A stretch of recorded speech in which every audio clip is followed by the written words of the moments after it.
भावना के भूखे भोलेनाथ। एक गांव के बाहर छोटा सा शिव मंदिर था जिसमें एक वृद्ध पुजारी रहते थे। एक दिन एक गरीब माँ अपने नन्हे से बालक को मंदिर के द्वार पर छोड़कर चली गई। बहुत खोजने पर भी पुजारी जी को बालक के परिवार का कुछ भी पता न चला। जब गांव का भी कोई व्यक्ति उस बालक का लालन पालन करने को तैयार न हुआ तो पुजारी जी ने भगवान शिव की इच्छा समझकर उसे अपने पास रख लिया और उसका नाम भोला रख दिया। गांव के श्रद्धालु भक्तों से जो कुछ प्राप्त होता उसी से भगवान शिव का, पुजारी जी का और बालक भोला का किसी तरह गुजारा चलता। यदि किसी दिन कम भी पड़ता तो पुजारी जी बालक और भगवान को भोग लगाकर स्वयं गंगाजल पीकर रह जाते। धीरे धीरे भोला बड़ा होने लगा और अब वह पुजारी जी के कामों में हाथ बंटाने लगा। वृद्ध पुजारी जी के थकेहारे हाथों को कुछ आराम मिलने लगा, इसलिए उन्होंने भोला को मंदिर की सफाई, भगवान शिव की पूजा, उनको भोग लगाने और उनकी आरती करने की विधि अच्छी प्रकार समझा दी। अब वे स्वयं भगवान शिव के नाम जप और संकीर्तन में समय व्यतीत करने लगे। एक दिन भगवान शिव के मंगलकारी नाम शिव शिव शिव शिव का जप करते हुए ही उनके प्राण छूट गए। अब बालक भोला का इस संसार में भगवान शिव के सिवा और कोई सहारा न रहा। उसने पुजारी जी की ये 3 बातें कभी नहीं भूली। 1. भगवान भोलेनाथ शिव शंकर को ताजी गर्म रसोई का ही भोग लगाना। 2. भगवान को भोग लगाए बिना स्वयं कुछ भी नहीं खाना। 3. भगवान शिव पर विश्वास रखकर कभी भी किसी भी वस्तु का संग्रह न करना, बासी भोजन का भी नहीं। यदि कोई भक्त पहले से बना भोजन या मिठाई मंदिर में दे जाता तो बालक भोला उसे गरीबों में बांट देता। वह ताजी रसोई बनाकर ही भगवान को भोग लगाता, उसके बाद ही स्वयं प्रसाद ग्रहण करता और यदि बचता तो उसे सब में बांट देता। यदि रसोई बनाने को सामग्री न होती तो भोले बाबा और भोला भगत दोनों गंगाजल पीकर ही रह जाते। एक बार बरसात का मौसम आया और 3-4 दिन तक मूसलाधार वर्षा होने से मंदिर में एक भी भक्त नहीं झांका। भोला अपने भोले बाबा को गंगाजल का ही भोग लगाता और उसे ही पीकर रह जाता। भोले बाबा बालक की भक्ति और सहन शक्ति की परीक्षा लेते रहे, किंतु आखिर में अपने भक्त बालक को भूख से तड़पते देख उनसे रहा न गया। वे सेठ के नौकर का रूप धरकर हाथ में भोजन सामग्री की पोटली लेकर वर्षा में भीगते हुए मंदिर के द्वार पर जा पहुंचे। उन्होंने आवाज लगाकर भोला को बुलाया और उसके हाथ में पोटली देते हुए बोले, सेठ जी ने यह सीधा भेजा है, इससे रसोई बनाओ, भोग लगाओ और स्वयं भी प्रसाद पाओ। मैं कल फिर आऊंगा। भोला भगत ने आशीर्वाद देकर उसे विदा किया और सूखी गीली लकड़ियों के धुएं में गर्म रसोई बनाकर भोले बाबा को भोग लगाया। पूरे बरसात के मौसम में भोले बाबा नौकर के वेश में भोला भगत को सीधा देने आते रहे और स्वयं भी गर्मागर्म रसोई का भोग पाते रहे। एक दिन भोला भगत ने सोचा कि सेठ जी को सीधा भेजते हुए 4 महीने हो चले हैं, किंतु वे स्वयं कभी मंदिर में भोले बाबा का प्रसाद ग्रहण करने नहीं आए। अगले दिन जब भोले बाबा नौकर के वेश में सीधे की पोटली देने आए तो भोला भगत उनसे बोला, भाई, तुम्हारे इतने धर्मात्मा सेठ जी कभी स्वयं मंदिर में प्रसाद लेने नहीं आए। इस कारण मेरा हृदय अत्यंत दुखी हो रहा है। अपने सेठ जी से कहना कि कल वे भी मंदिर में प्रसाद ग्रहण करने अवश्य पधारे। सुनकर नौकर बने भोले बाबा चौंक कर घबरा उठे और बोले, पुजारी जी, सेठ जी मेरे द्वारा आपको सीधा भेजते हैं, आप इससे भगवान को भी भोग लगा लेते हैं और स्वयं भी प्रसाद पाते हैं, फिर सेठ जी को बीच में बुलाने की क्या जरूरत है? जैसा चल रहा है वैसे ही चलने दीजिए न। भोला बोला, ऐसे कैसे चलने दूं? आपके धर्मात्मा सेठ जी इतने दिनों से सीधा भेज रहे हैं, क्या मैं उन्हें भगवान का प्रसाद देने का अपना कर्तव्य भी पूरा न करूं? मैं किसी का उधार खाने वाला नहीं हूं। अपने सेठ जी से कह देना कि यदि कल भोले बाबा का प्रसाद ग्रहण करने न पधारे तो मैं उनका सीधा लेना बंद कर दूंगा। नौकर बने भोले बाबा तो अपने भोले भगत की अकड़ देखकर कांप उठे और यह सोचकर मन ही मन हंसे कि वाह, आज तो लेने वाला ही देने वाले पर धौंस दिखा रहा है। लेकिन सरल हृदय भक्त के मनोभाव पर रीझ कर वे बोले, ठीक है पुजारी जी, कल सेठ जी मंदिर में प्रसाद ग्रहण करने जरूर पधारेंगे। दूसरे दिन बड़े सवेरे ही भोले बाबा नौकर के वेश में दूध और बहुत सारी भोजन सामग्री लेकर मंदिर पहुंच गए। भोला चौंकते हुए बोला, भाई आज इतना सारा सीधा किस लिए ले आए? नौकर बने भोले बाबा बोले, पुजारी जी भूल गए क्या? आज आपने सेठ जी को प्रसाद के लिए बुलाया है, इसलिए आप छक्कर रसोई बनाइए और भोले बाबा को भोग लगाइए। हाँ, यह तो बता दीजिए कि सेठ जी किस समय पधारे? भोला ने प्रसन्न होकर उन्हें सेठ जी के आने का समय बता दिया। अब भोला भगत की इच्छा पूर्ण करने के लिए भोले बाबा कैलाश पर सेठ का रूप धारण करने लगे। इधर अपने स्वामी को एक प्यारे भक्त के यहाँ जीमने जाने का समाचार सुनकर ममतामयी अन्नपूर्णा माँ पार्वती भी भला कैसे पीछे रहती। वे भी पति की आज्ञा लेकर सेठानी का रूप धारण करने में जुट गई। भोले बाबा ने अपने गले से मुंडों की माला उतार दी, शरीर पर लगी भस्म, कमर पर पहना हुआ बाघांबर और बाहों और कानों में पहने सांपों के हार भी उतार कर रख दिए। उन्होंने एक मखमल का सुंदर कुर्ता धारण कर लिया, अपनी जटाएं सीधी कर गंगा और चंद्रमा को उसमें छिपा लिया और ऊपर से एक सुंदर रंग बिरंगी पगड़ी पहन ली। सदैव नंगे पैर विचरण करने वाले शिवजी ने आज अपने पैरों में रेशमी जूतियां धारण कर ली। हाथ का त्रिशूल और डमरू भोले बाबा ने नंदी के हाथ में थमा दिया और अपने हाथ में एक सुंदर छड़ी लेकर पार्वती जी के तैयार होने की प्रतीक्षा करते हुए कैलाश पर चहलकदमी करने लगे। इधर पार्वती जी घंटों से मेकअप करने में जुटी हुई थी। उन्होंने आज अपने पतिदेव के नगर में बनी सुंदर बनारसी साड़ी निकालकर पहनी, जिसका रंग सेठ बने शिवजी के कुर्ते से मैच कर रहा था। उन्होंने सोने चांदी हीरे के जगमगाते हुए आभूषण धारण कर लिए, पैरों में सुंदर सैंडल पहन ली, बगल में सुंदर सा पर्स दबा लिया और भोले बाबा के बार बार आवाज लगाने के बाद श्रृंगार कक्ष से बाहर निकलकर आईं।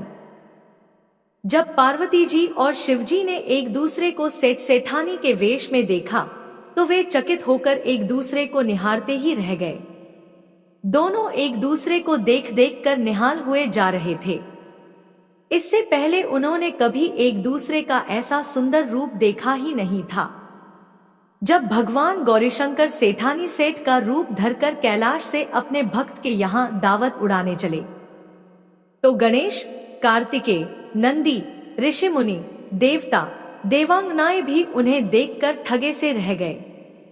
सेठ बने शिवजी अपने हाथ में ली हुई छड़ी को अदा से घुमाते हुए पृथ्वी पर टेकते हुए चल रहे थे और उनके पीछे पीछे बगल में पर्स दबाए अपनी सैंडल से टकटक और पायलों से छन छन की मधुर ध्वनि करती हुई माँ पार्वती सेठानी बनी हुई चल रही थी। इधर भोला भगत आज सुबह से ही सेठ जी के स्वागत में भांति भांति के पकवान बनाने में जुटा हुआ था।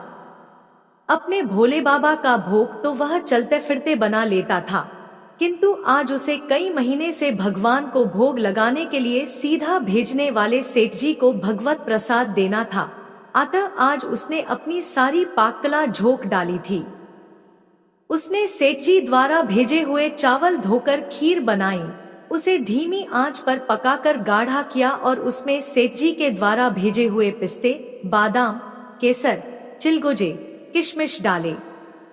मिर्च और अदरक को कूटकर उसे बाजरा, बेसन और गेहूं के आटे में भर भर कर मोटे मोटे मिस्से टिक्कड़ बनाए। रसोई बनाकर भोला भगत पुनः स्नान करने चला गया ताकि स्वच्छ वस्त्र पहनकर भोले बाबा को भोग लगा सके और सेठ जी को उनका प्रसाद पवा सके। जब भोला भगत स्नान करके लौटा तो देखा सेठ जी प्रसाद ग्रहण करने के लिए स्वयं तो आए ही हैं, संग में अपनी सेठानी जी को भी ले आए हैं। भोला ने जल्दी जल्दी दोनों से राम राम की, उन्हें आसन देकर बैठाया और बोला, मैं अभी भगवान को भोग लगाकर आता हूँ, फिर आपको प्रसाद परोसूंगा। भावना के भूखे भोले बाबा से भूख सहन नहीं हो पा रही थी, इसलिए वे बोले, पुजारी जी, भगवान को जल्दी से भोग लगाइए, मुझसे भूख सहन नहीं होती। भोला भगत बोला, सेठ जी, भूख तो मुझे भी बड़े जोर से लग रही है, किंतु मैं अपनी भूख के कारण भगवान को भोग लगाना नहीं भूलता। यदि दुनिया के सारे लोग इसी तरह अपनी भूख के लिए भगवान को भोग लगाना भूल जाएं तो भगवान तो भूखों मर जाएंगे। सेठ जी बने भोले बाबा एक पत्तल उठाते हुए बोले, पुजारी जी, आप भोग लगाइए, इधर मैं पत्तल परोस लेता हूँ, मुझसे भूख सहन नहीं हो पा रही है। भोला भगत सेठ जी बने भोले बाबा को डांटते हुए बोला, सेठ जी, भगवान के काम में न तो जल्दीबाजी चलती है और न कंजूसी। मैं जब तक भगवान को भोग नहीं लगा लेता, आप रसोई के पास भी नहीं फटक सकते। चुपचाप इधर बैठ जाइए और नमः शिवाय जपते रहिए। मैं अभी आता हूँ और आपको पेट भर भोजन कराता हूँ। सेठ बने शिवजी डांट खाकर चुपचाप अपने आसन पर जा बैठे। सेठानी बनी पार्वती उनकी यह दशा देख बड़ी मुश्किल से अपनी हंसी रोक पाई। लेकिन जैसे ही भोला भगत पत्तल में सामग्री लेकर भगवान को भोग लगाने मंदिर में गया, शिवजी पार्वती जी को मौन रहने का संकेत करते हुए चुपके चुपके पैर रखते हुए रसोई में पहुंच गए और उन्होंने एक एक व्यंजन उठाकर चखना शुरू कर दिया। भोले बाबा तो प्रसाद को चखते ही भौचक के रह गए। खीर में चीनी की जगह नमक भरा हुआ था और सब्जियों में चीनी भरी हुई थी। जैसे ही भोले बाबा ने रोटी का एक ग्रास तोड़कर मुंह में दिया, वे सी करने लगे, क्योंकि रोटी में मिर्च ही मिर्च भरी थी। वे सी करते हुए उल्टे पैर भाग आए और अपने आसन पर जा बैठे। मां पार्वती अपने स्वामी की यह हालत देखकर खिलखिलाकर हंस पड़ी। इससे पहले कि भोले बाबा पार्वती जी के सामने कुछ सफाई दे पाते, भोला भगत नमः शिवाय मंत्र का जप करते हुए आ पहुंचा। उसने भोग को रसोई में मिलाकर उसे पवित्र बना डाला और फिर सेठ जी के सामने पत्तल परोसकर हाथ जोड़कर बोला, सेठ जी, अब आप जी भरकर प्रसाद पाइए। भोले बाबा तो अभी अभी भक्त की भक्ति से भी जोरदार उसके हाथ की बनी हुई रसोई चख चुके थे, अतः उसे जीमने की बात सुनकर उनके पसीने छूटने लगे। कभी वे भोला का तो कभी पार्वती का मुख देखने लगते। भोला को सेठ जी की ढील बर्दाश्त नहीं हुई और बोला, सेठ जी, अब क्या हो गया आपको? अभी अभी तो इतनी उतावली मचा रहे थे, अब क्यों नहीं जीमते? आप जीमोगे तभी तो माताजी भी प्रसाद ग्रहण करेंगी और फिर मैं भी प्रसाद पाऊंगा। भोला की ललकार सुनकर भोले बाबा ने चुपचाप खीर का कुल्हड़ उठाया और सारी नमकीन खीर गटागट पी गए। कुल्हड़ खाली होने की देर थी कि भोला ने उसे झट से भर दिया। अपने प्रिय भक्त के हाथों परोसे हुए भोग में भगवान को आज दुगना स्वाद आने लगा। भोला परोसता गया और भोले बाबा पीते गए। जगन्माता पार्वती भक्त और भगवान दोनों के प्रेम को देख देख कर मंत्रमुग्ध होती रहीं। जब सारी रसोई समाप्त हो गई तो भगवान ने एक जोर की डकार ली। भोला को होश आया और बोला, वाह सेठ जी वाह, मैं ही बावला था जो इतनी थोड़ी सी रसोई बनाई। मुझे पता होता कि आपको प्रसाद ग्रहण करने का इतना शौक है तो और भी ज्यादा रसोई बनाता। भोले बाबा अपने पेट पर हाथ फेरते हुए सेठानी बनी पार्वती जी की ओर मुस्कुराकर देखते हुए बोले, पुजारी जी, मैं इतना रोज कहाँ खाता हूँ, किंतु आज प्रसाद इतना स्वादिष्ट बना था कि अपने पर वश ही नहीं रहा और खाता ही चला गया। किंतु तभी भोला भक्त रुआसा होकर बोला, सेठ जी, वह तो आपने ठीक किया, लेकिन माताजी तो भूखी ही रह गई। ममता में पार्वती माँ से भोला का रुआसा मुख देखा नहीं गया। उन्होंने बची हुई खीर की 4 बूंदें अपने कंठ में टपका ली। भोले बाबा द्वारा भोग लगाने से प्रसाद में अद्भुत अलौकिक स्वाद भर गया था। ऐसी सुगंधित और मीठी खीर चखकर जगतजननी आकंठ तृप्त हो गई और उनके तृप्त होते ही सृष्टि का प्रत्येक प्राणी तृप्त हो गया। भोला भगत बोला, सेठ जी, आपने और माताजी ने प्रसाद ग्रहण कर लिया, इससे मुझे अत्यंत संतोष हुआ है। समझ लीजिए कि आप दोनों द्वारा प्रसाद ग्रहण करने से मेरा भी पेट भर गया। मेरी तो वैसे भी महीने में 4-4 एकादशी हो जाती है, किंतु मैं भी एक दाना ले ही लेता हूँ, जिससे कि भोले बाबा के प्रसाद का अनादर न हो। यह कहकर जैसे ही भोला ने खीर के पात्र में लगा चावल का एक दाना उठाकर अपने कंठ में डाला, उसकी जन्म जन्मांतर की भूख प्यास मिट गई और समस्त वासनाओं और इच्छाओं की तृप्ति हो गई। उसके ज्ञान के नेत्र खुल गए और उसने देखा कि उसके सम्मुख त्रिलोकीनाथ भगवान शंकर और जगजननी मां पार्वती आशीर्वाद की मुद्रा में मुस्कुराते हुए खड़े हैं। भोला दौड़कर उनके चरणों में लौटता गया और उन्हीं में समा गया। हर हर महादेव। जय माता पार्वती जी। अगर वीडियो पसंद आई तो हमारे चैनल को सब्सक्राइब करें। धन्यवाद।